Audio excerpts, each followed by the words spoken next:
Morning everyone. Girls college Kharwara के platform पे आपका स्वागत है। आज अपन कोऑर्डिनेशन कंपाउंड की नेक्स्ट क्लास के बारे में चर्चा कर रहे हैं। कल की क्लास में अपन ने एक बहुत ही इम्पोर्टेंट जो अपना टॉपिक है उसके बारे में सीखा था, जाना था कि हाइब्रिडाइजेशन जो एक मेन इसका पावर होता है वीबीटी का, वीबीटी की मेन सप्लाई होती है जो हाइब्रिडाइजेशन है, उसको अपन ने निकालना सीखा था। तो जो प्रोसेस है वो प्रोसेस मैंने आपको जो कल मैंने आपको बताई थी वो प्रोसेस मैंने आपको लिख रखी है, ताकि अपन उसी अपन जो पॉइंट है उनको आउट ऑफ करते हुए अपन हाइब्रिडाइजेशन के और एग्जाम्पल आज करने का प्रयास करते हैं। उम्मीद करता हूँ आप सबने कल की क्लास तक पढ़ा होगा, अच्छे से आपको समझ में आया होगा। अगर इस संबंधित आपको कोई डाउट होता भी है तो आप व्हाट्सएप के जरिए कोई भी एग्जाम्पल है, कोई भी आपको डाउट है तो व्हाट्सएप के जरिए आप मैसेज कर सकते हैं। तो जो अपनी क्लास चल रही है उसी में अपन एग्जाम्पल लेते हैं। अपन ने 2 एग्जाम्पल कर दिए, 2 एग्जाम्पल अपने कंप्लीट हो गए थे।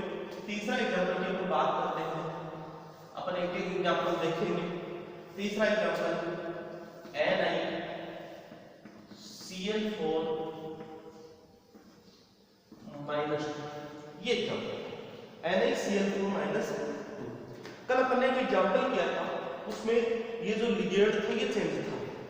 लिगेंड यहाँ पे साइनाइड है और कल वाले एग्जाम्पल में लिगेंड था क्लोराइड। तो अब अपन इस एग्जाम्पल का हाइब्रिडाइजेशन निकालेंगे, इस एग्जाम्पल का संकरण निकालेंगे, संकरण अपने को निकालेंगे। देखो आपको एक आंसर राइटिंग में लिखने को बताता हूँ कि अपने को आएगा वीबीटी क्या होती है। वीबीटी से आप क्या समझते हैं? NiCl4 उपसंयोजक यौगिक की ज्यामिति किस प्रकार की पाई जाती है तथा इस यौगिक में संकरण को बताते हुए इसकी ज्यामिति किस प्रकार की होती है तथा यह यौगिक अनुचुंबकीय कारण दीजिए या फिर यह यौगिक प्रतिचुंबकीय है, इसका कारण दीजिए। अपने को वीबीटी और CF दो, देखो जो इनऑर्गेनिक की जो मेन जड़ होती है MOT होती है मॉलिक्यूलर ऑर्बिटल थ्योरी, वीबीटी होती है वैलेंस बॉन्ड थ्योरी और एक होती है CFT होती है अपनी क्रिस्टल फील्ड थ्योरी। ये जो थ्योरी होती है, ये जो थ्योरियां इनऑर्गेनिक केमिस्ट्री के लगभग रीजनिंग करने में अपने को हेल्प देती है। लगभग अपन रीजनिंग इनऑर्गेनिक केमिस्ट्री की रीजनिंग अपन इसे कर सकते हैं आसानी से, बहुत बड़ा रोल होता है इनका। अब देखो तो इसका संकरण की बात करते हैं। पहला पॉइंट, धातु की पहचान कीजिए। तो धातु की पहचान क्या होगी? धातु की पहचान क्या होगी इसमें? पहला पॉइंट अपन ने लिख दिया है, धातु कौन सा होगा? निकेल होगा। दूसरा पॉइंट, Fe इलेक्ट्रॉनिक विन्यास, तो निकेल का इलेक्ट्रॉनिक विन्यास। तो देखिए निकेल का इलेक्ट्रॉनिक विन्यास, निकेल का इलेक्ट्रॉनीय विन्यास, निकेल का इलेक्ट्रॉनीय विन्यास ये अपने को पता है, अपने को आना चाहिए। निकेल का इलेक्ट्रॉनीय विन्यास अपने को आना चाहिए। और क्या हो जाएगा? 3D है 4s। 2 चीजें होगी। तीसरी चीज है फिर धातु का ऑक्सीकरण अंक, धातु के ऑक्सीकरण अवस्था। देखो अपन यहां से निकालते हैं जिसकी अपने को माननी है, मतलब अपने को Cl4 और ये 2-। कल भी अपन ने निकाला था, वापस अपन चेक कर लेते हैं। जिसकी निकाली उसको अपन ने X मान लिया। यहाँ पे साइनाइड है, अब साइनाइड वापस क्या है? ये रीनाइन लिगेंड है, ठीक है। मैंने आपको कल बताया था कि आपको फिनाइल लिगेंड, रीनाइन लिगेंड, उदासीन लिगेंड, इनकी जो इंडेक्स है ये आपको याद रखनी है, ठीक है। कोई भी एक्सप्लेनेशन नहीं है इसमें, डायरेक्ट आपको ये याद रखनी चाहिए। तो इस चीज को आप जरूर याद रखना। तो X मान लिया, साइनाइड ऋणात्मक लिगेंड है, मतलब नेगेटिव है, एक नेगेटिव है, तो ये कितने हो जाएंगे? टोटल -4 इज इक्वल टू क्या करेंगे? जो चार्ज कोऑर्डिनेशन स्फीयर के ऊपर है वही चार्ज इसके इज इक्वल टू में अपन रख देंगे तो ये हो जाएगा -2। सॉल्व कर लेंगे, h इज इक्वल टू क्या आ जाएगा +2। मतलब निकल की ऑक्सीजन अवस्था कितनी है अपनी +2। ये अपना तीसरा नंबर का पॉइंट क्लियर हो चुका है। तीसरा नंबर का पॉइंट क्लियर होने के बाद में अपन चौथे नंबर की ओर बढ़ते हैं कि सामान्य ऑक्सीकरण अवस्था में धातु का इलेक्ट्रॉन विन्यास। इस ऑक्सीकरण अवस्था में धातु का इलेक्ट्रॉन विन्यास क्या होगा? देख निकल का क्या होता है 3d8 अगर Na+2 है, Na+2 है तो क्या होगा? 2 इलेक्ट्रॉन बाहर निकलेंगे। अगर किसी भी उदासीन परमाणु से 2 इलेक्ट्रॉन बाहर निकलते हैं तो उस ऊर्जा को अपन क्या बोलते हैं? और 1 इलेक्ट्रॉन बाहर निकलते हैं तो उस ऊर्जा को अपन क्या बोलते हैं? यहां से 2 इलेक्ट्रॉन बाहर निकल रहे हैं, क्वेश्चन सुनना मेरा ध्यान से।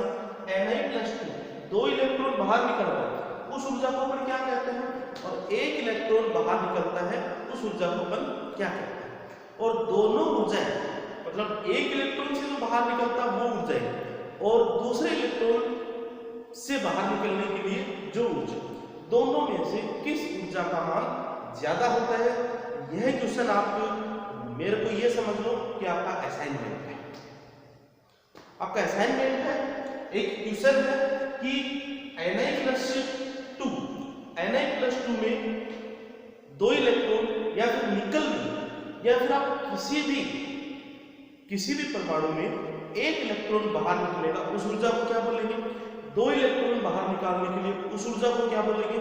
और दोनों ऊर्जाओं में कौन सी ऊर्जा का मान ज्यादा होता है? ये आपका असाइनमेंट है। वापस आप नोट डाउन कर लेना इस चीज को और इसका आंसर आप मेरे को व्हाट्सएप चैनल पे आपको बताना, व्हाट्सएप पे आपको लिखना। अब देखो तो नेक्स्ट अपन बात करते हैं 2 इलेक्ट्रॉन बाहर निकलेंगे।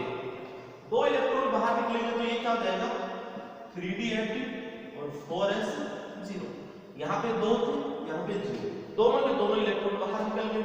अब देखो 5वें नंबर पॉइंट की तरफ आ जाते हैं, धातु की उच्चतम अवस्था में इलेक्ट्रॉन का पुनर्वितरण। तो अपन इसकी निम्न अवस्था में लिखते हैं। निम्न अवस्था में देखो कैसे लिखेंगे, 5 हो गए, 4s के 0 हो गए, 4p के आगे लिखेंगे तो जैसे 4p 4s और ये हो जाएगा 3p। d में 8, यहाँ पे इलेक्ट्रॉन अपन कैसे भरेंगे? कुंड की बहुलता के नियम के अनुसार, मतलब समान ऊर्जा के कक्षकों में अपन एक इलेक्ट्रॉन भर देंगे, उसके बाद में सभी में एक इलेक्ट्रॉन आ जाएगा, उसके बाद में अपन क्या करेंगे? इलेक्ट्रॉन की पेयरिंग करेंगे। ठीक है, तो एक इलेक्ट्रॉन सब में भर देंगे, 1 2 3 4 5, कितने इसे यहाँ पे 8, तो 6 7 और 8। यहाँ पे कोई इलेक्ट्रॉन नहीं है, यहाँ पे कोई इलेक्ट्रॉन नहीं। अब देखो, अब आते हैं अपन इसके उच्चतम अवस्था में। उच्चतम अवस्था का मतलब क्या होता है? इलेक्ट्रॉन का पुनर्वितरण। अब इसको चेक कर लो, जो अनऑफिशियल चीजें मैंने आपको बताई थी, चेक करना कि इलेक्ट्रॉन का पुनर्वितरण कब करवाना, कब नहीं करवाना। मेटल कौन सी है? निकल। और ये निकल मेटल कौन सी होती है? 3D मेटल होती है। 3D मेटल में लिगेंड कौन सा है? साइड। अगर 3D मेटल हो तो ligand fluorine, chlorine, bromine, iodine और जल। फ्लोरीन, क्लोरीन, ब्रोमीन, आयोडीन और जल, ये 5 लिगेंड मैंने बताए थे। अगर ये 5 लिगेंड किसी भी मेटल के साथ जुड़े होंगे तो क्या होगा? इलेक्ट्रॉन का रीडिस्ट्रीब्यूशन अपने को नहीं करवाना, अदरवाइज इलेक्ट्रॉन का रीडिस्ट्रीब्यूशन करवाना। तो यहाँ पे पुनर्वितरण होगा या नहीं होगा? यस, पुनर्वितरण होगा। अब देखो होगा तो कैसे होगा? कितने इलेक्ट्रॉन है टोटल? 8। टोटल 8 इलेक्ट्रॉन है। 8 इलेक्ट्रॉन का पुनर्वितरण मतलब उत्तेजित अवस्था में, उत्तेजित अवस्था में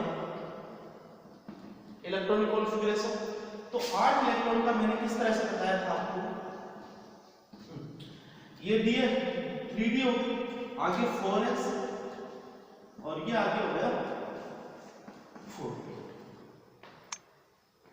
8 इलेक्ट्रॉन का याद करो आप कि 8 इलेक्ट्रॉन का मैंने रीडिस्ट्रीब्यूशन कैसे बताया। तो 6 तक तो कोई दिक्कत नहीं, ये 6 इलेक्ट्रॉन भर दिए। 7वां इलेक्ट्रॉन यहाँ पे भर दिया, ये भी कोई दिक्कत नहीं। 8वां इलेक्ट्रॉन यहाँ पे आएगा या फिर यहाँ पे आएगा। अब देखो लिगेंड की संख्या कितनी है? 4। जब लिगेंड की संख्या 4 या 5 हो तो 8वां इलेक्ट्रॉन कहां पे आएगा, यहाँ। अगर लिगेंड की संख्या 6 है तो 8वां इलेक्ट्रॉन कहां पे आएगा, यहाँ पे आएगा। देखो एग्जांपल अपन बहुत एग्जांपल करेंगे और आपसे भी एक मैं चीज निवेदन कर रहा हूं कि बुक्स में जितने आपको एग्जांपल मिलते हैं वो सारे एग्जांपल आप इस मेन्यू के द्वारा आपको क्लियर करते जाना है, ठीक है। और कहीं पे भी डाउट हो, क्योंकि सारे एग्जांपल अपन क्या है कि एग्जांपल की बात करने लग जाएंगे तो एक क्लास में अपना एक एग्जांपल मैक्सिमम अपन स्पीड से कर लेंगे तो अपने तो एग्जांपल, ठीक है। और इनके सैकड़ों एग्जांपल मिल जाएंगे अपने को देखने के लिए। तो अपना क्या है कि महीने भर तो ये हाइब्रिडाइजेशन चलेगा और अपने इतना लंबा वीडियो नहीं बना सकते क्योंकि अपलोडिंग में दिक्कत आए। दूसरी बात, अगर आप इस वीडियो को रीड करना चाहो तो हमें भी पता है इस वीडियो को आप रीड नहीं कर सकते, आप जितना छोटा वीडियो होगा वो आप रीड कर सकते हैं। तो देखिए अपन छोटा वीडियो बनाने का प्रयास इसीलिए करते हैं, उत्तेजित अवस्था की होगी, उत्तेजित अवस्था के बाद में इस तरह से अपन ने कर दिया। क्या चाहिए, लिगेंड को भर देंगे, रिक्त कक्ष को। कितने लिगेंड है, 4। तो रिक्त कक्षक 1 साइनाइड, 2 साइनाइड, 3 साइनाइड और 4 साइनाइड कक्ष को अपन ने लिगेंड में भर दिया है। संकरण में कौन कौन से भाग ले रहे हैं, 1 S और 3 sp3 संकरण। फटाफट से आप इसका स्क्रीनशॉट लीजिए, अपन नेक्स्ट एग्जांपल और करने वाले हैं।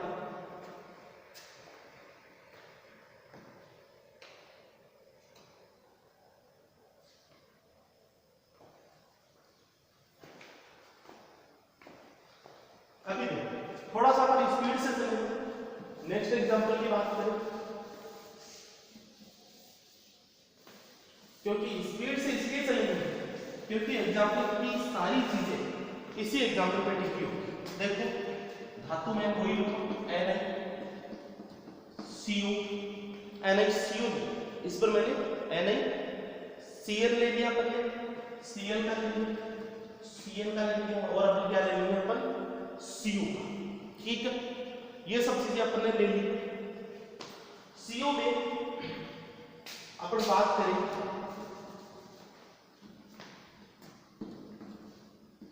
ये एग्जांपल ठीक है, NiCO4 अपन ने एग्जांपल ले लिया है और यहाँ पे कोई भी चार्ज नहीं।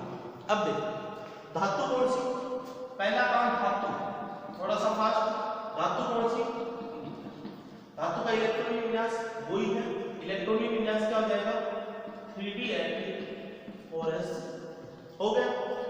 धातु के ऑक्सीकरण यहाँ पे कितने हो जाएंगे, अक्ष, ये ये उदासीन लिगेंड है तो कितना हो जाएगा, 4 × 0 इक्वल टू, ऊपर कोई चार्ज नहीं है 0, तो अक्ष इक्वल टू क्या हो जाएगा 0। तो Ni पे चार्ज कितना है, 0, और 0 चार्ज पे इलेक्ट्रॉनिक विन्यास अपन देखेंगे तो कितना आ जाएगा, 3d4s। ये का ये इलेक्ट्रॉनिक विन्यास अपने को देखने को मिल जाएगा कि 3d4s।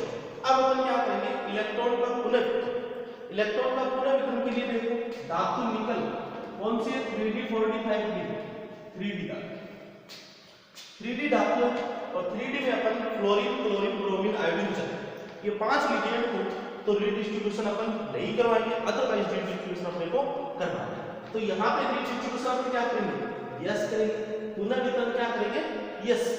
अब पुनर्वितरण कितने इलेक्ट्रॉन का करवाना है, देखो 8 और 2 10 इलेक्ट्रॉन का पुनर्वितरण अपने को करवाना है। तो 10 इलेक्ट्रॉन पहले अपन इसकी निम्न अवस्था में लिख देंगे, यहाँ पे निम्न अवस्था,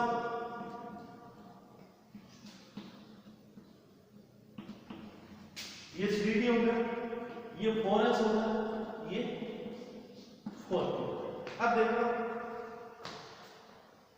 8 इलेक्ट्रॉन भरने, 2 यहाँ पे, ये 2 यहाँ पे भरने, 8 में 8 इलेक्ट्रॉन, 1 2 3 4 5 6 7 और 8 कुंड के बहुलता के नियम के अनुसार।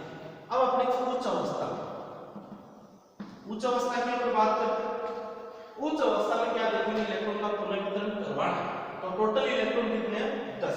अब 10 का तो आप सबको पता ही है कैसे करेंगे अपन, 1 2 3 4 5 6 7 8 9 10, ये खाली रहेगा 4s कक्ष, 4p कक्ष है, ये आगे भी अपन कक्षा मेंशन कर सकते हैं वो। अब देखो लिगेंड को भर देंगे, लिगेंड कितने भाई 4, तो यहाँ पे एक बन गया, दूसरा, तीसरा लिगेंड और चौथा। अब देखो ये चारों लिगेंड अपन ने भर दिए, चारों लिगेंड अपन ने भर दिए हैं। सारा प्रोसेस अपन ने वैसे ही किया, थोड़ा सा स्पीड से किया क्योंकि सारी चीजें सेम थी, सारी चीजें सेम थी इसमें। अब एक चीज देखनी है कि लिगेंड कितने रिक्त कक्षकों में बनते हैं, मतलब लिगेंड और कक्षकों के मध्य कौन से कक्षकों के मध्य अतिव्यापन होता है, तो कौन से हो जाएंगे sp, इसका हाइब्रिडाइजेशन कौन सा हो जाएगा sp। ठीक है, नेक्स्ट एग्जांपल आप खुद करना और जो भी डाउट हो वो आप मेरे को बताना। दूसरी बात कि हाइब्रिडाइजेशन से रिलेटेड अपन ने CFT पढ़ेंगे और VBT से रिलेटेड मतलब CFT होती है वो चीज पढ़ेंगे। तो VBT में और दो चीजें बाकी रह गई है, वो चीजें अपन कल करेंगे और एग्जांपल की कोशिश करेंगे। आप एग्जांपल मेरे को एक बार व्हाट्सएप में बताना, जिस एग्जांपल की आपको प्रॉब्लम आ रही है उसी एग्जांपल को अपन कल के वीडियो में डिस्कस करेंगे। Thank you so much. आज की वीडियो में केवल इतना ही।